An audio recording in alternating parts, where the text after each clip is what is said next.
दिल्ली के जंतर मंतर पर स्टूडेंट्स का इंटेंस प्रोटेस्ट चल रहा है और इस पर पूरी दुनिया की नजर है। लेकिन दिल्ली की सीमाओं पर भी बहुत कुछ उबल रहा है जो आने वाले दिनों में सरकार के लिए एक और सरदर्द बनने जा रहा है। पंजाब और हरियाणा के खेतों से उठी असंतोष की लहर एक बार फिर देश की राजधानी दिल्ली की सीमाओं की तरफ रुख कर रही है। शंभू बॉर्डर पर हालात फिर से गर्म होने लगे हैं।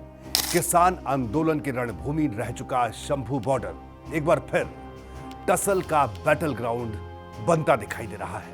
वहां एक बार फिर कंटीले तार, सीमेंट के भारी भरकम बैरिकेड्स और पुलिस की वाटर कैनन गाड़ियां तैनात दिख रही हैं और जमा हो रहे हैं हजारों किसान। इस बार मुद्दा एमएसपी या फार्मर लॉ वापस लेने का नहीं है। इस बार किसानों के निशाने पर है इंटरनेशनल ट्रेड डील।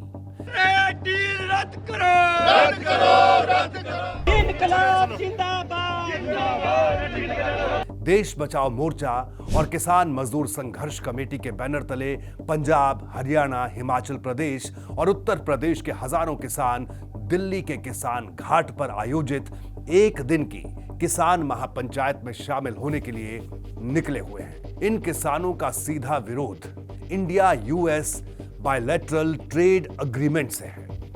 आइए विस्तार से समझते हैं कि इस वक्त दिल्ली की सीमाओं पर क्या हालात हैं। पुलिस किसानों को रोकने के लिए क्या कदम उठा रही है, इस नए ट्रेड डील से भारतीय किसानों को क्या आशंकाएं हैं और किस तरह ये घटनाक्रम 2020-21 के उस ऐतिहासिक किसान आंदोलन की याद दिलाता है जिसने भारतीय राजनीति की दिशा बदल दी थी। एक लाइन में बताया जाए तो शंभू बॉर्डर एक बार फिर छावनी में तब्दील हो चुका है।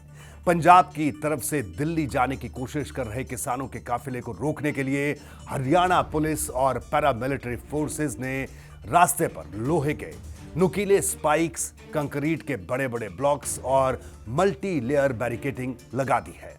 भारतीय किसान यूनियन और किसान मजदूर मोर्चा से जुड़े हजारों किसान बसों, निजी गाड़ियों और पैदल ही दिल्ली की ओर बढ़ रहे हैं। रिपोर्ट्स के मुताबिक इस बार किसानों ने खास रणनीति बनाई है। उन्होंने सड़क पर लंबे जाम और पुलिसिया कहर से बचने के लिए ट्रैक्टर ट्रॉलियों की बजाय बसों और छोटी गाड़ियों का सहारा लिया है। शंभू बॉर्डर पर किसानों के पहुंचते ही पुलिस ने उन्हें आगे बढ़ने से रोक दिया, जिसके बाद किसानों ने शंभू टोल प्लाजा और आसपास के इलाकों में ही धरना देना शुरू कर दिया है।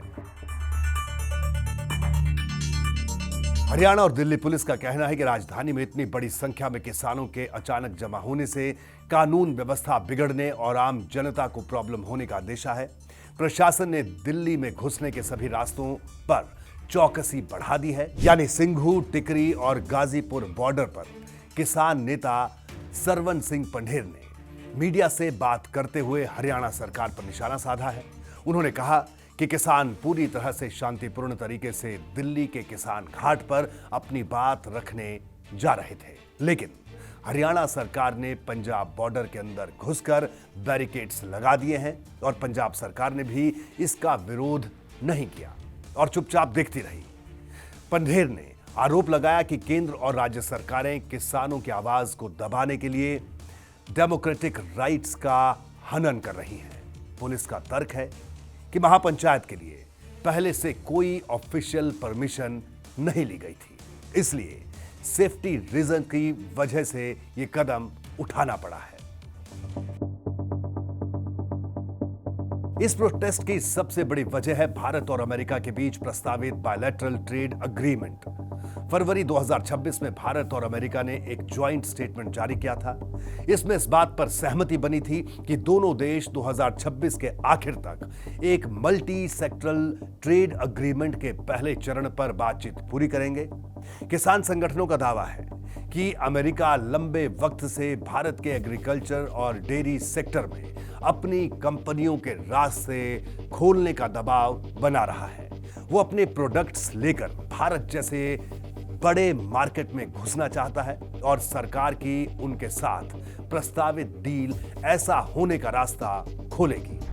किसानों के इस ऐतराज के पीछे की मेन वजह कुछ इस तरह से है। सस्ते अमेरिकन एग्रीकल्चरल प्रोडक्ट्स। अमेरिका में खेती बड़े पैमाने पर कॉरपोरेट स्तर पर होती है, जहां अमेरिकी सरकार अपने किसानों को अरबों डॉलर की भारी सब्सिडी देती है। जाहिर है वहां के किसान अपने प्रोडक्ट्स सस्ते में एक्सपोर्ट करना अफोर्ड कर सकते हैं। अमेरिका से सोयाबीन, मक्का, कपास, बादाम और सेब जैसे प्रोडक्ट्स बिना किसी भारी कस्टम ड्यूटी या टैरिफ के भारत में आने लगे तो भारतीय बाजार अमेरिका के सस्ते सामान से बढ़ जाएगा। डेयरी सेक्टर का खतरा। भारत का डेयरी सेक्टर ज्यादातर छोटे किसानों पर टिका है, जिससे देश के करीब 8 करोड़ ग्रामीण परिवार जुड़े हुए हैं। अमेरिकी डेयरी कंपनियां भारत के विशाल बाजार में अपने दूध, मक्खन और पनीर जैसे प्रोडक्ट्स बेचना चाहती हैं। अगर अमेरिकन डेयरी प्रोडक्ट्स को भारतीय बाजार में खुली छूट मिली तो भारत के छोटे पशुपालक, डेयरी वाले और यहां तक कि अमूल जैसी बड़ी कोऑपरेटिव सोसाइटियां भी अमेरिका के विशाल कॉर्पोरेट्स के आगे टिक नहीं पाएंगी। छोटे किसानों की तबाही। भारत में 85% से ज्यादा किसान छोटे किसानों की कैटेगरी में आते हैं, जिनके पास 2 एकड़ से भी कम जमीन है। किसान नेताओं का कहना है कि जब अमेरिकन मल्टीनेशनल कंपनियां भारतीय बाजार में बिना किसी रोक टोक के आएंगी तो भारतीय किसानों की फसल का सही दाम मिलना नामुमकिन हो जाएगा और रूरल इकोनॉमी पूरी तरह से ध्वस्त हो जाएगी। गोपनीयता पर सवाल। किसान संगठनों का सवाल है कि सरकार अमेरिका के साथ हो रही बातचीत को गुप्त क्यों रख रही है। उनकी मांग है कि सरकार इस बातचीत के सभी डॉक्यूमेंट्स को सार्वजनिक करे और देश के किसानों, मजदूरों और छोटे व्यापारियों से सलाह लिए बिना ऐसे किसी भी समझौते पर दस्तखत न करे। इन्हीं सब मांगों पर एकजुटता दिखाने के लिए मंगलवार को किसान घाट पर किसान महापंचायत होनी थी और अब प्रशासन किसानों को वहां पहुंचने से रोकने में लगा हुआ है। दिल्ली के बॉर्डर पर भरपूर तनाव वाला माहौल हो गया है। किसान मजदूर संघर्ष कमेटी के नेता सरवन सिंह पंढेर ने कहा कि केएमएससी, किसान मजदूर मोर्चा, आजाद किसान मोर्चा और बीकेयू एकता संघर्ष के काफिले पंजाब के अलग अलग हिस्सों से रवाना हुए थे, लेकिन उन्हें शंभू बॉर्डर पर रोक दिया गया। आज शंभू बॉर्डर पर जो सीन्स दिखाई दे रहे हैं वो सब नजारे खूब देखे भाले हैं। अभी ज्यादा वक्त भी नहीं हुआ है जब 2020 के ऐतिहासिक किसान आंदोलन ने पूरे देश को झकझोर कर रख दिया था।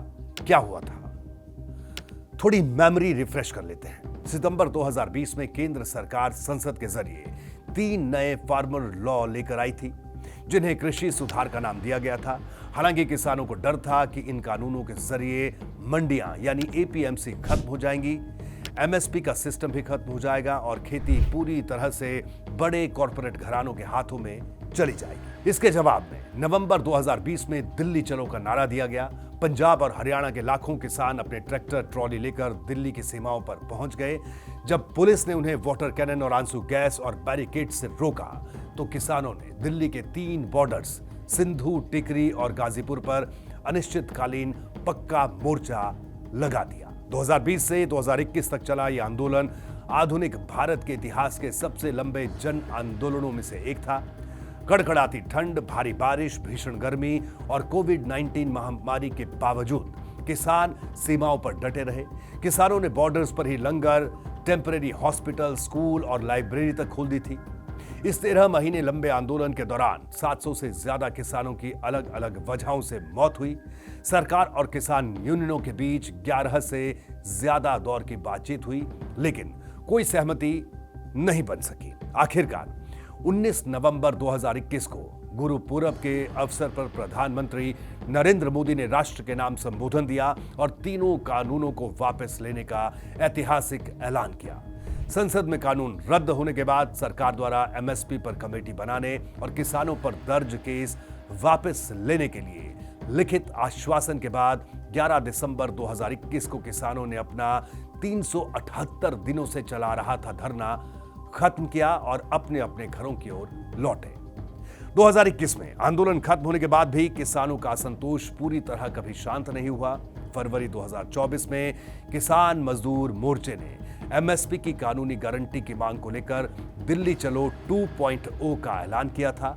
उस वक्त भी पुलिस ने उन्हें शंभू बॉर्डर पर रोक दिया था, जहां किसान कई महीनों तक डटे रहे थे। और अब 2026 में अमेरिका के साथ होने जा रहे ट्रेड डील ने किसानों के इस पुराने गुस्से की आग में घी डालने का काम किया है। किसानों का मानना है कि सरकार एक तरफ एमएसपी की कानूनी गारंटी देने से पीछे हट रही है, तो दूसरी तरफ विदेशी कॉरपोरेट्स के लिए भारतीय बाजार के दरवाजे खोल रही है। शंभू बॉर्डर पर एक बार फिर नारे गूंज रहे हैं, किसान मजदूर एकता जिंदाबाद। अमेरिका के साथ प्रस्तावित ट्रेड डील भले ही ग्लोबल ट्रेड के लिहाज से सरकार के लिए फायदेमंद सौदा हो, लेकिन देश की रीढ़ कहे जाने वाले किसानों की चिंताओं को दरकिनार करना भी आसान नहीं होगा। इस वक्त दिल्ली, हरियाणा, उत्तर प्रदेश और केंद्र हर जगह भाजपा की सरकार है। ऐसे में यह देखना दिलचस्प है कि वो इस प्रोटेस्ट को कैसे हैंडल करती है। यह सरकार के लिए वैसे भी खराब वक्त है।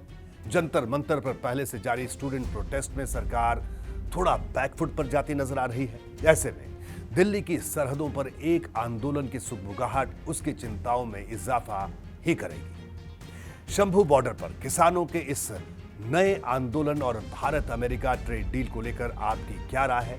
क्या आप सरकार को एग्रीकल्चर सेक्टर को इंटरनेशनल समझौतों से बाहर रखना चाहिए? कमेंट बॉक्स में अपनी राय जरूर बताइएगा और देखते रहिए जिंदाबाद।